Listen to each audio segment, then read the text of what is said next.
Hi, my name is Ace and I'm documenting my journey in boxing. So far, I've been training in 2026 since the start of January. Here's the four things I learned during that time period. Let's go.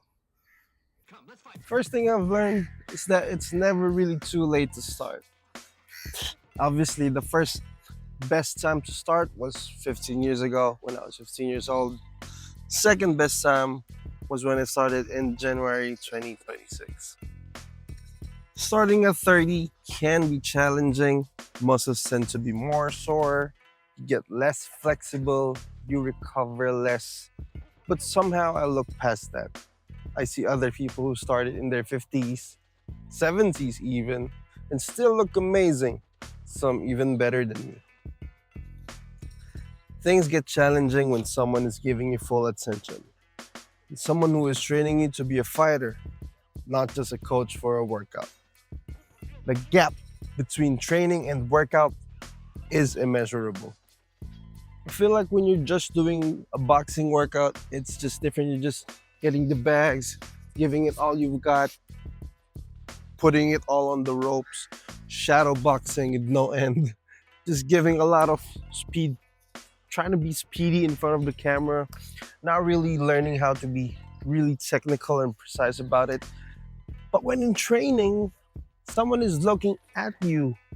Someone is really measuring what wrongs are you doing, what habits are you forming, and they are there to correct those little mistakes, try to make you better, try to make you understand what boxing really is. It's not just about punching someone. There's really a sweet science to it, especially when you're blocking, when you're evading, you're slipping, pushing backward, stuff like that.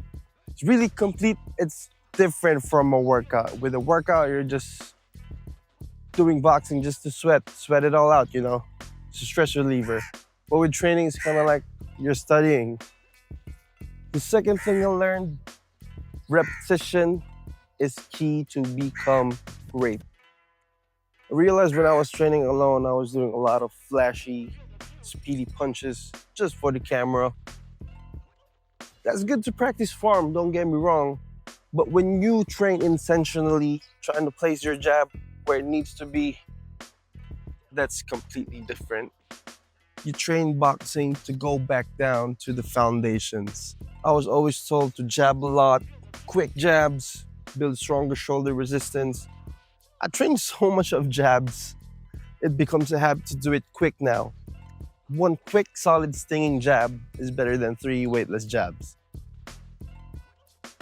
Quality of delivery and accuracy in your punches goes hand in hand with the quantity.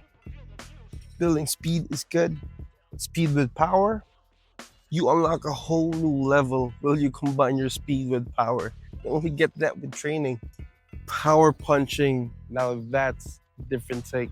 You gotta move it from your feet to your hips to your fist. Before I was doing a lot of arm punches. I was just like swing, bang, bang, bang. It was mostly coming from my upper torso.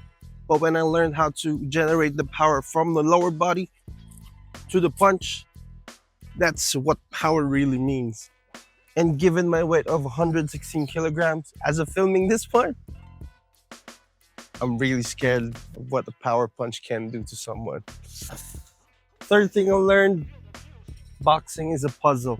Sparring is the culmination of every training that you've attended, every training that you showed up to. This is where all the bad habits, all the good habits, this is where you perform. This is actually where you kind of lose sight of everything you've been training. Because in sparring, instinct comes out, the fighter in you comes out. This is where everything gets exposed. Your tactics sharpen, your awareness sharpen, you see everything. And if you're tight, you're just gonna get hit a lot. The first time I sparred with my coach, I was hesitant because of our weight difference. After he reassured me that this is for learning and I shouldn't be scared, I adjusted.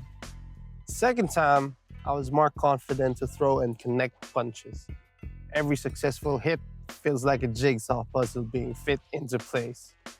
Start to be more aware, get more observant, you relax, lock in, and bam, take that good shot.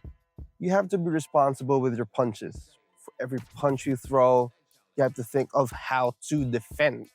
You're in front of someone who can hit back. That's the biggest difference from hitting the bags. Of course, there are days where you really can't perform well, but you gotta look at the bigger picture. It's only one day, only one bad day among most good days. Still, adds up to experience.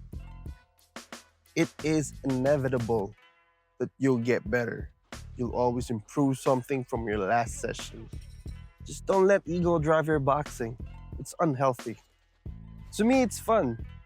I get to spar with a former WBC champion, and I get a lot of proper learnings that is fit to me. The last thing I learned is that effort rewards effort.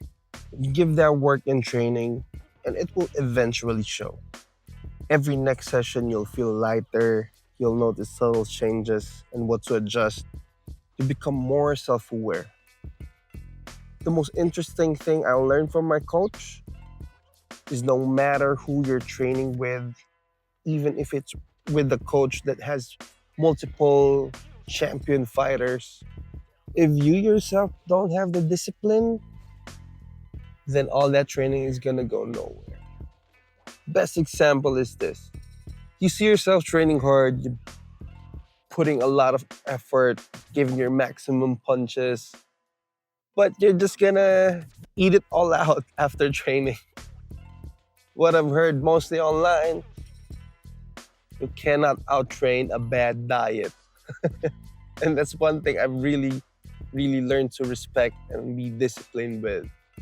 Our coach, our coaches are only there just to guide us. At the end of the day, it's within us who's about to put the work in. So the coaches put the work in training inside the gym or outside the gym.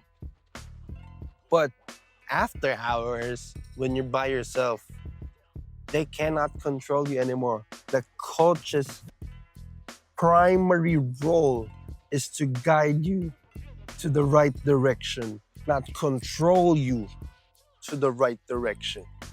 It's a big, major difference out there that most people don't seem to know. We still have our own choices.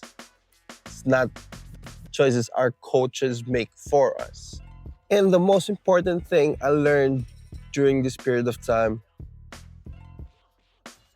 you cannot complain for the result that you didn't get for the work that you didn't do. If this video resonated something with you, give it a like and subscribe. See you in the next one.